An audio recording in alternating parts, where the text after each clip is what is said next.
Netflix has a new, monstrous story to tell. In 1950s Wisconsin, Ed Gein lived quietly on a decaying farm, hiding a house of horrors so gruesome it would redefine the American nightmare. Driven by isolation, psychosis, and an all-consuming obsession with his mother, he committed crimes that would haunt Hollywood for decades. The third and most harrowing installment of Ryan Murphy and Ian Brennan's anthology series. Watch Monster, the Ed Gein story, October 3rd, only on Netflix.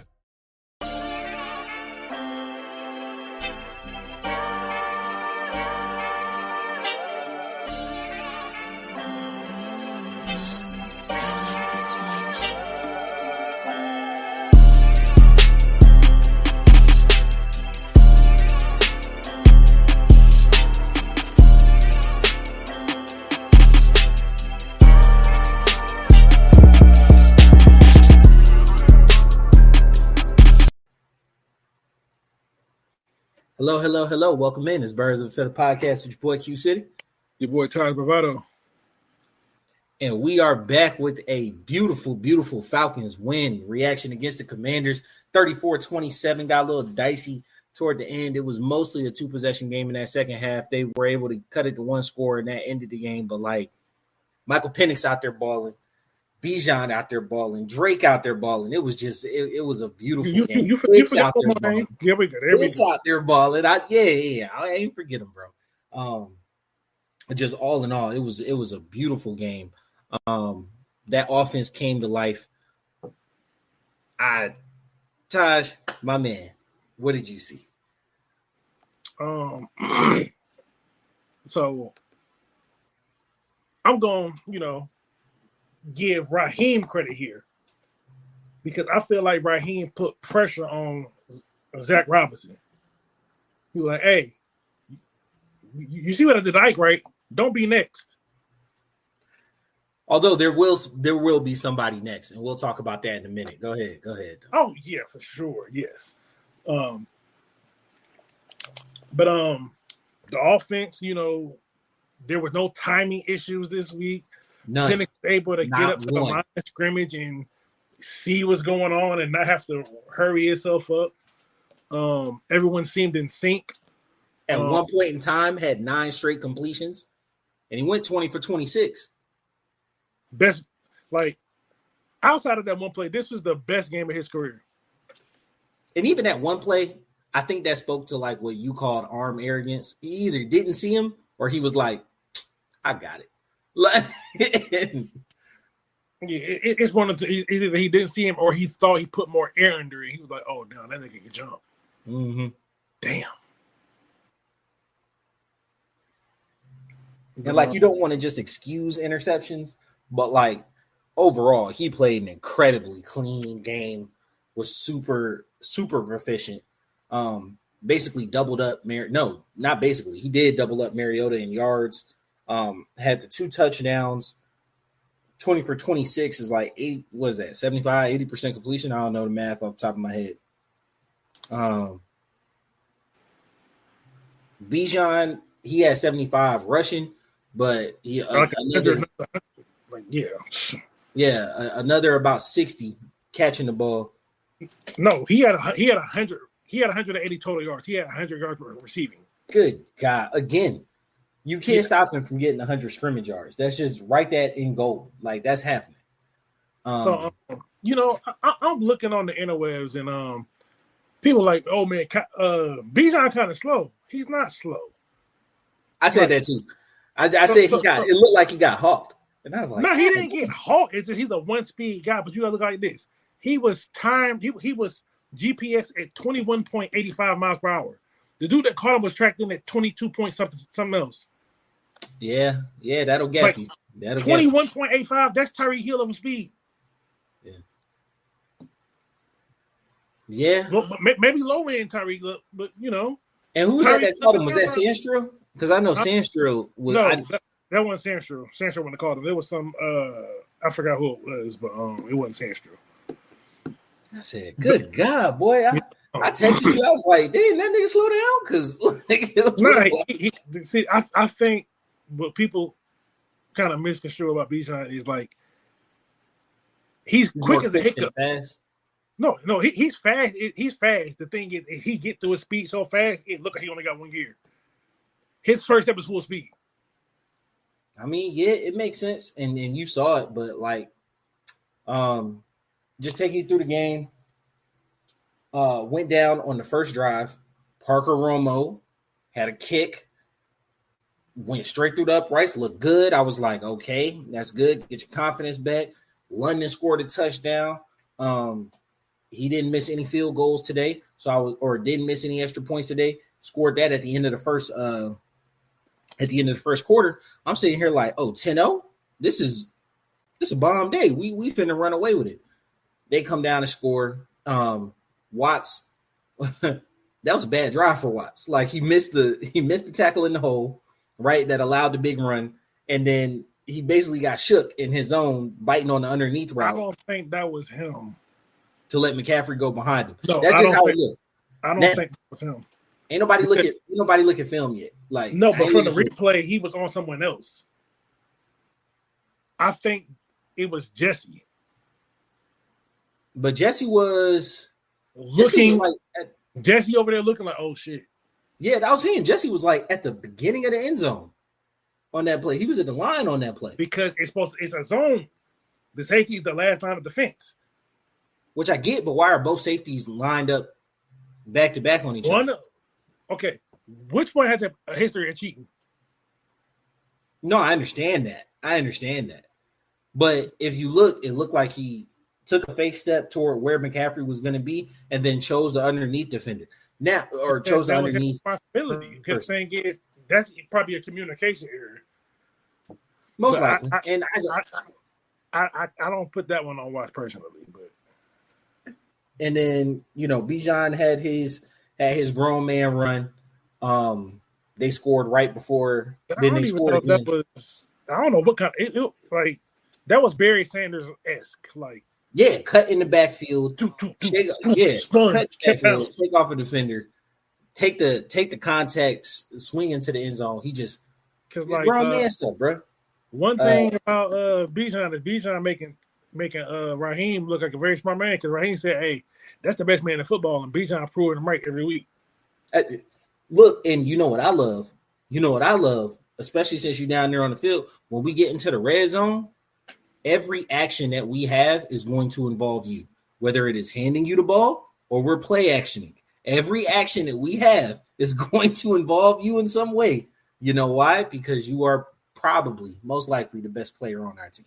It just is what it is. There ain't no most likely he is the player on our team. It just is what it is, bro. I love that down there in the red zone. Multiple times you saw Bijan get a handoff, or it was play action or misdirection toward his side. I absolutely loved it. See, and it's beautiful how we was just talking about this on Monday, talking about, man, it sure is nice to see these people running play action in the red zone and stuff, or being, creative. Because I felt like Zach was in a different bag this week. Because even on the play that didn't work, I still like the play call. The execution wasn't there, but the play call I was fine with. And I think it was the reverse, or like the foot pass back to Ray. And he got tackled on the back foot for like a 6-yard loss. But I don't mind the play.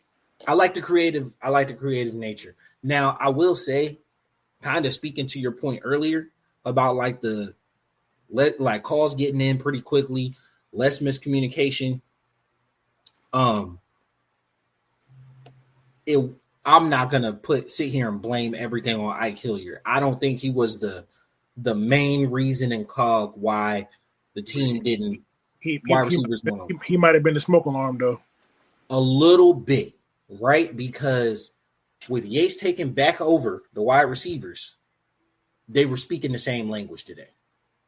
The quarterback and wide receivers were, for the most part, for the day, anything that happened that like a drop or something, it was execution based. It wasn't like route miscommunication or anything like that. It was more so like ball hit your hands, you drop it type situation, right? It wasn't guys completely running the wrong route or not seeing it the same way. And so, I'm not sitting here and going to talk bad about the guy or anything like that, but it did seem, at least for this game, everybody was speaking the same way. Everybody was on the same page. and you definitely couldn't say that last week, but it's been a thing through the first 3 weeks, and so that may have been one of those things where, hey, we just got to get it to where everybody's speaking the same language before we try to promote you to strictly quarterbacks coach and bring in a different wide receivers coach. Now, Mooney need to get his act together though. A little bit. What was that? Was that one catch today? And he dropped something. And then he had a hamstring, so he went out the game. But like Casey got some grind today. Casey got a little bit of burn today. No, Casey was in there. I think I'm gonna say that for the pod, but yeah, I'm gonna just say that for the pod. But yeah, Mooney got to get it together though. Because it's like I know he's already behind because he didn't get to practice through training camp, so this technically is his training camp. But then you're hurt again, so it's just like you're getting further and further out of sync. And then when you're in, you're not making the plays that you were making last year. Like, we know you're a talented wide receiver, but like in the business that is the NFL, is what have done for me lately. Yeah, and you probably gonna touch on this, but yeah, no, I think it's looking like Casey's gonna end up being opposite. I've said this in training camp. That I think that's where it eventually leads to, but yeah, we'll touch on that on Tuesday. Yeah, you guys tune in. Got your little sprinkle. What's it called? So coming out of halftime, they scored a field goal. Kyle Pitts got into the end zone. So Drake and Kyle both got their first touchdown off play action. So yes, absolutely. Drake and Kyle both got their first touchdown of the season. For everybody saying, "Oh, we're in week 4 and a wide receiver and a tight end ain't caught a touchdown yet." Here you go, 2 of them. How you feel? Here, 2 more. You feel me? They scored another field goal. Then Algier had the beast mode run on a long drive. Drive was like 5 minutes. It was beautiful. Love that one. They cut it close and got the 2-point conversion off. I hated that drive because we scored almost at the beginning of the fourth. Went into the fourth quarter. They got the ball. I don't think it was an incredibly long drive. And then we came out and 3-and-outed. They got the ball, took it the length of the field, scored a touchdown. We came back, got a field goal just to kind of put it out of reach. They had a late field goal on 3rd down, and then they couldn't convert the onside kick, right? So super efficient in the red zone, right? Super efficient in the red zone today. I wasn't mad at any of the field goals that we took. It didn't seem like they were. Or was it 2? We took 2, and like the last one, we were genuinely just trying to like run the clock out and play safe. And at the end of the game, yeah, you're right. Yeah, put it to a 2-possession game. The first one, what's that? A 38-yard field goal. So where are you at? You're at the 23. You're right outside the red zone. You know what I'm saying? Like that doesn't strike me as crazy. Our red zone trips today, for the most part, ended in touchdowns. It was like 4 to 5, I think. Yeah. It was incredibly efficient and like now. Oh no! More praise, more good. Yeah, yes, they scored 27 points. Defense played good today. Defense played good. I mean, you know. No. I'm saying Washington scored 27. Oh, points. Washington. Yeah. Washington scored 27 points today. I feel like the defense made impactful plays today. They got gashed in the run game. Oh, okay, so you had that big run where they didn't fill a hole. I mean, yeah, that probably skews the numbers, but I didn't feel like they had I don't feel like they had a hard time trying to run. Debo got you on a couple reverses, right? And he just straight up beat Mike Hughes. Yeah. Oh yeah, that one was rough, but for the most part, when I saw it, love the fact Watts got another interception. Right, Beautiful. We love that. But even deeper than that, I saw Dorless make a big stop late.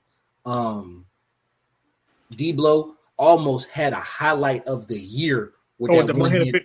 Now, just because this is one of my favorite new players, say it with me, Diablo. Oh, Diablo, my fault. There we go. No, what was I finna say? The one-handed snag, yeah. Yeah. His name is Diablo. Yeah, and Divine Diablo. All time. While I was watching the game, I was sitting here like, really should have called that nigga Debo. Like, you know what I'm saying? Like, no, like his name's on the paper. His name is Divine Diablo. Like, yeah, Diablo. I got that's an all-time name for a football player. Divine Diablo. Like, I'm a divine demon. He is out here. He's damn near everywhere. The pass rush wasn't overly there. I didn't see it today.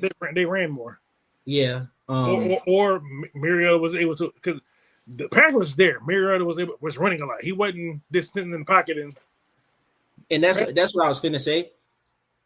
We went through it while he was here. Mariota is not he's not a quarterback that takes a whole bunch of sacks, actually. He doesn't go down a whole bunch. He throws the ball away a lot. He runs out of pressure. Yeah. He doesn't get sacked super much. We weren't able to get there. That was fun. It was a little bit frustrating. Like 2 or 3 times, I believe. I mean, how many sacks we get today?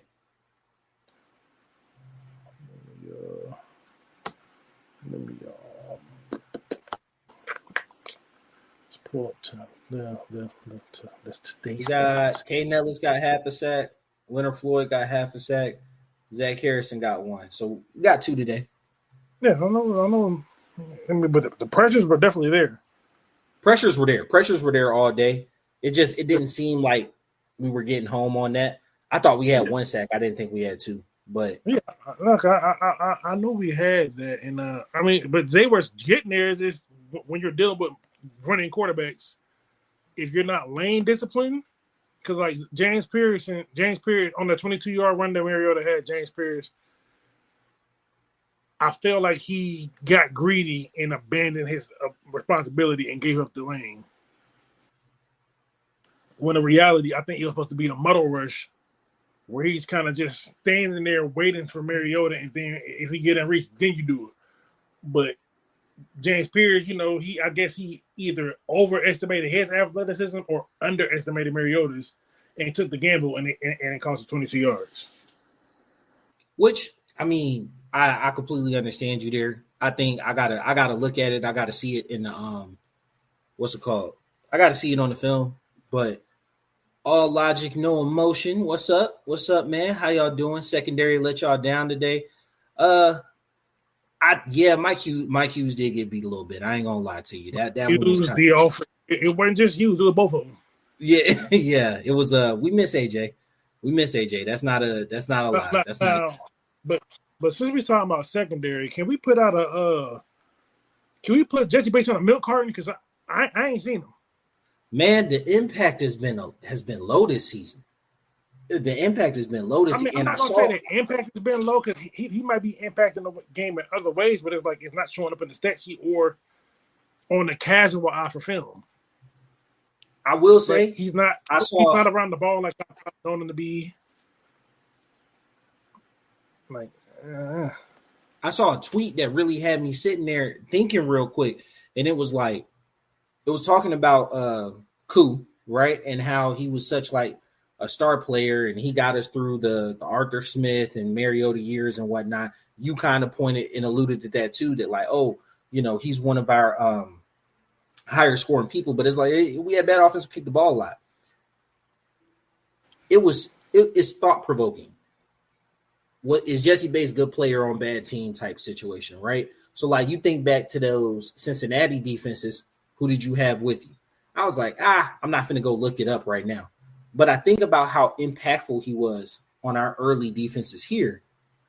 We complained every week about not having a pass rush or only having AJ as somebody one, or the linebacking core not being well. Well, now it seems like we have playmakers at every level, and his impact is being lessened significantly. And it's really making me wonder about said impact. I'm not going to peddle this at all because I think Jesse's an all-pro type level player, right? And it may, just like you said, not be hitting the stat sheet. And sometimes that's just your responsibility. You got to play a role. You got to be a guy. But he's not up there in tackles anymore. But granted, if your safety leads the team in tackles, something is wrong. He's not up there in tackles anymore.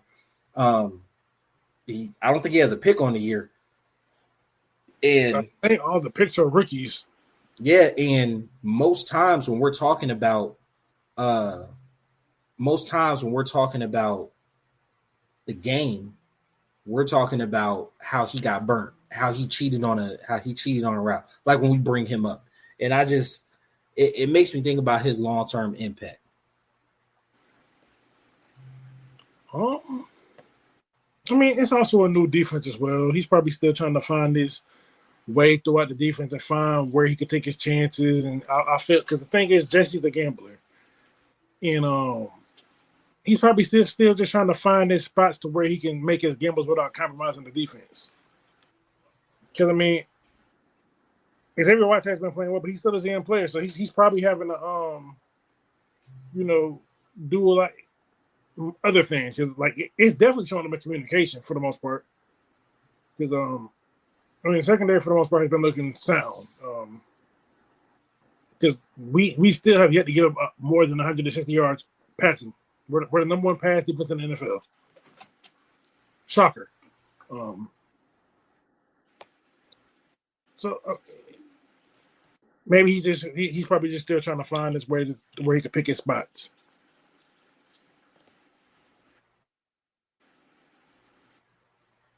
Absolutely. Oh,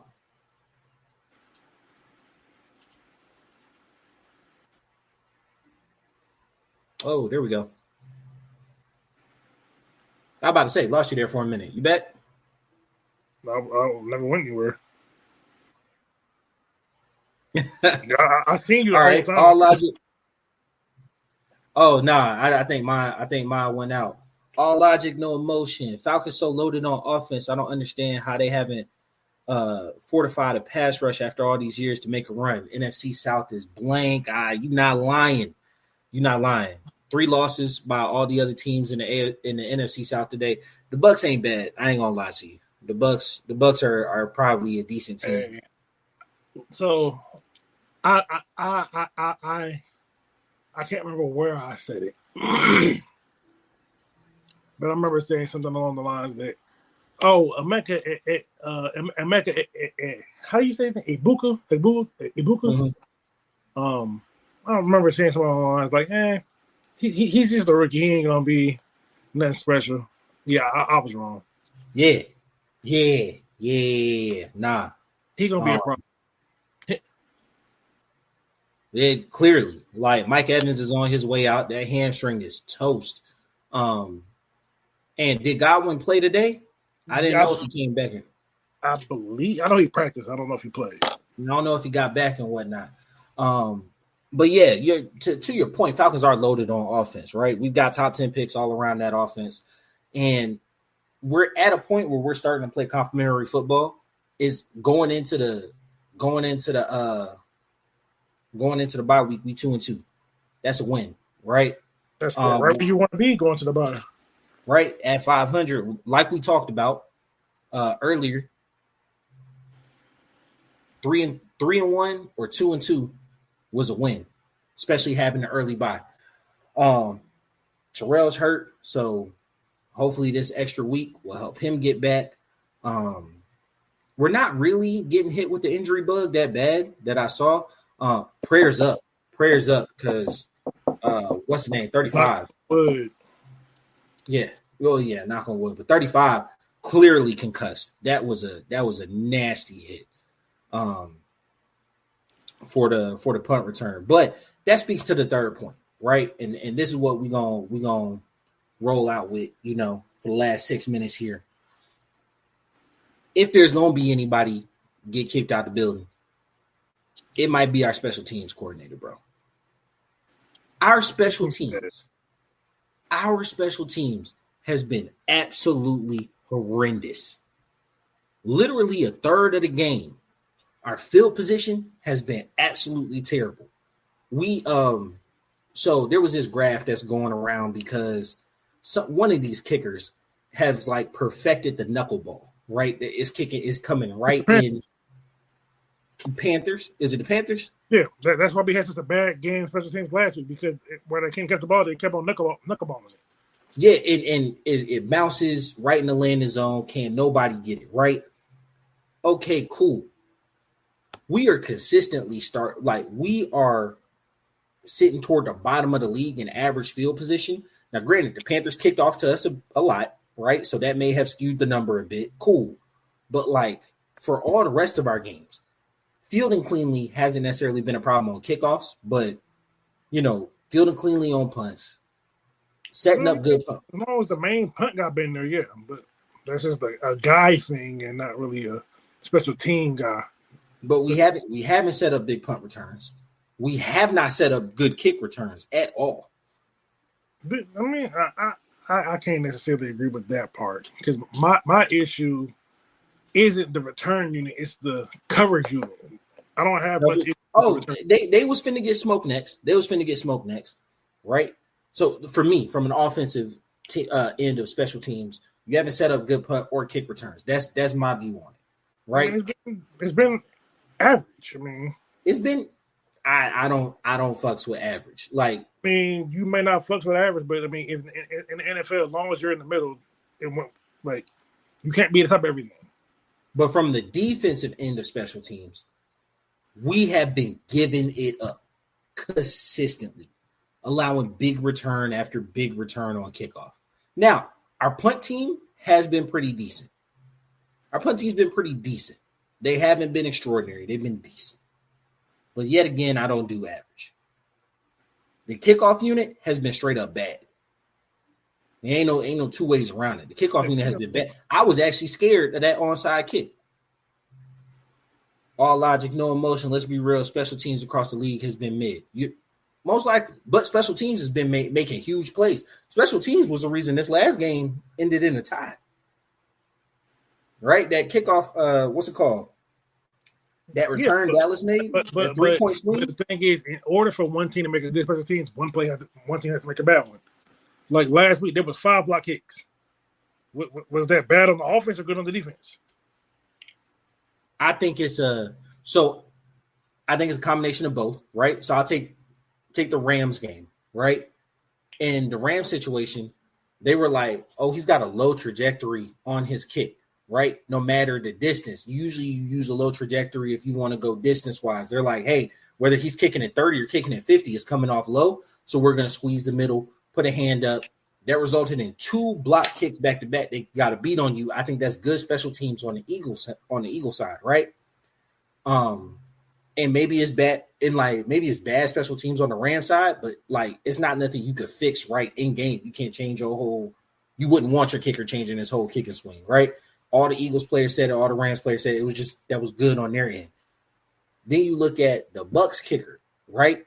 Where I think that the Jets defense made a spectacular defensive special teams play, jumping over the center, getting the block, returning for a field goal. But like the kicker came back and did his job. And well, one, they had a decent kick return. Baker let him down, and then He executed kick properly, so like that's good special teams on his end. So I think it can be both, like, and you got to hold space for both of those, right? Because sometimes it could be like one team is actually really good across the board at special teams, and the other team isn't necessarily doing anything wrong, but like it's a third of the game is necessary.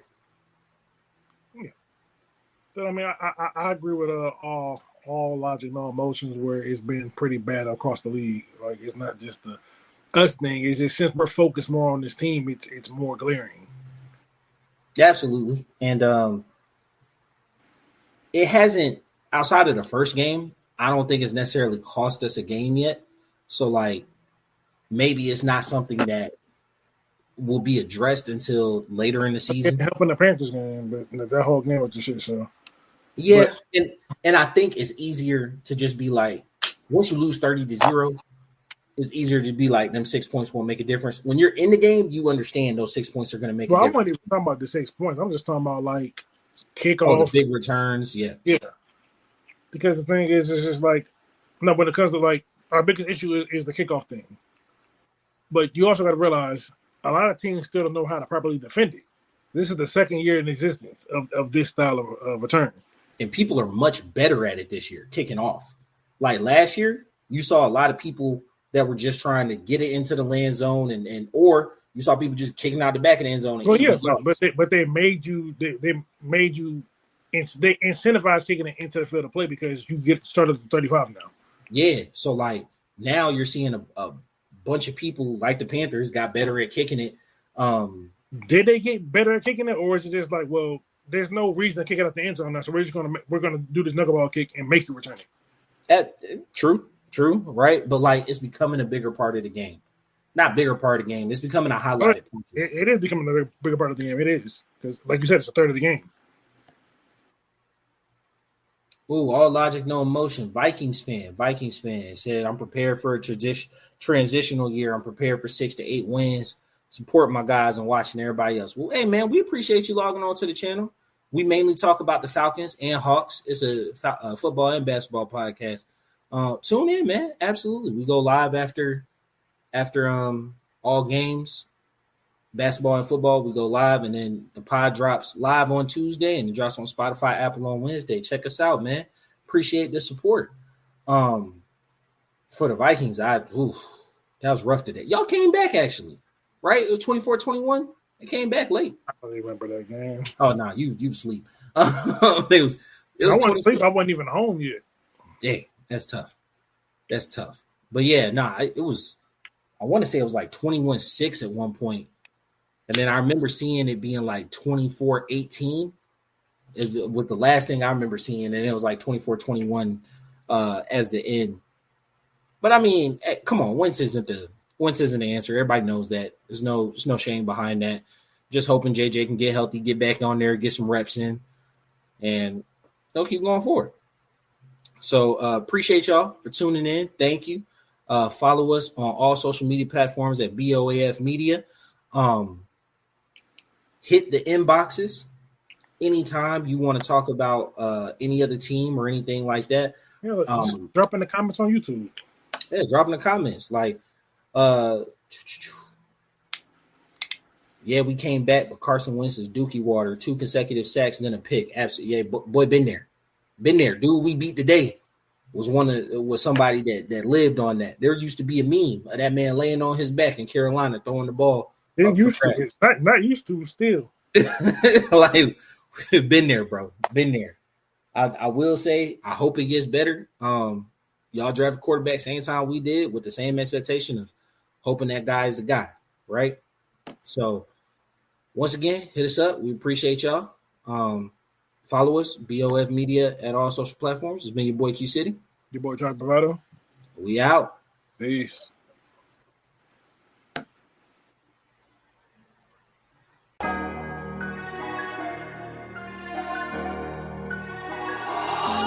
mama, Mo's